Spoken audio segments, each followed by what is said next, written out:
கடலில் வாழும் உயிரினங்கள் ஒரு 5 சொல்லு அப்படின்னு. அப்படி பசக்கு பசக்கு முழிச்சிருக்கான். என்னடா இதுக்கு முட்டாள் கூட பதில் சொல்லுவாங்க. அதே சார் நான் சொல்லல, நல்லா யோசிச்சு சொல்லு. இந்த 6வது மாடியில் குடியிருக்கிறதுக்கு ஒவ்வொரு நிமிஷம் செத்து செத்து பிழைக்கிறேன், பயமா இருக்கு. 6வது மாடியில் குடியிருக்கிறதுக்கு உனக்கு என்ன பையன் அப்படின்னு என் மனைவி தூக்கி எறிஞ்சு பேசுறா. அப்படின்னா என்ன, மாரியம்மா மாரியம்மா எப்படியாவது இந்தியாவுடைய தலைநகர் மதுரைன்னு மாத்திரு. எதுக்குடா நான் பரீட்சையில் அப்படிதான் எழுதியிருக்கேன், இப்படி மாத்திட்டு எனக்கு அது வசதியா போயிடும். இவன் பரீட்சை எழுதுனதுக்காக அதை எப்படி நம்ம மாற்ற முடியும்? அன்பா உன்ட்ட 2 பங்களா இருந்தா என்ன செய்வேன்? உயிர் நண்பன்டா, அதுல ஒண்ணு உனக்கு தந்துருவேன்டா. உன்ட்ட 2 கார் இருந்துச்சுன்னா என்ன செய்வேன்? உன்னை விட்டா எனக்கு 6 இருக்கு, அதுல ஒரு காரை உனக்கு தந்துருவேன். சரி, இப்போ உன்ட்ட 2 பேனா இருந்தா என்ன செய்வேன்? அதுல ஒண்ணு உனக்கு தர மாட்டேன்டா. ஏன்டா உள்ள உண்மையிலே என்கிட்ட 2 பேனா இருக்குடா. என்ன இல்லாதவனா கேள்வி எத்தனை வேணா.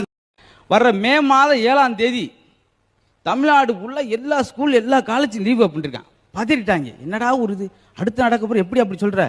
மே மாதம் 7ஆம் தேதி அப்படின்னா விசேஷம், ஸ்கூல் காலேஜ் லீவ் வரைக்கும் என்ன நடக்க போகுது? இல்லை அன்னைக்கு ஞாயிற்றுக்கிழமை அப்படின்ட்டேன். எனக்கு ஒன்று கேட்டேன், ஏன்டா நீச்சல் கற்றுக்கிட்டே எங்கே கற்றுக்கிட்டேன் அப்படின்னு. தண்ணியில் தான் அப்படின்னா. இல்லை சிங்கப்பூர் உங்கள் மாமா இருந்தார், இப்போ என்னவா இருக்கார்? இப்போ மாமாவை தான் இருக்காரு. அன்னைக்கு நான் கல்யாண வீட்டில் செருப்பு எங்கே ஓடணும் தெரியல, அதனால கூப்பிட்டு டேய் செருப்பு எங்கே ஓடுறது அப்படின்னு. காலில் தான் போடுறது. இந்த லேடிஸை பாருங்களேன், ஆச்சரியமா இருக்கும். யூடியூப்ல எல்லா சமைக்கிறோம் பார்க்குறது.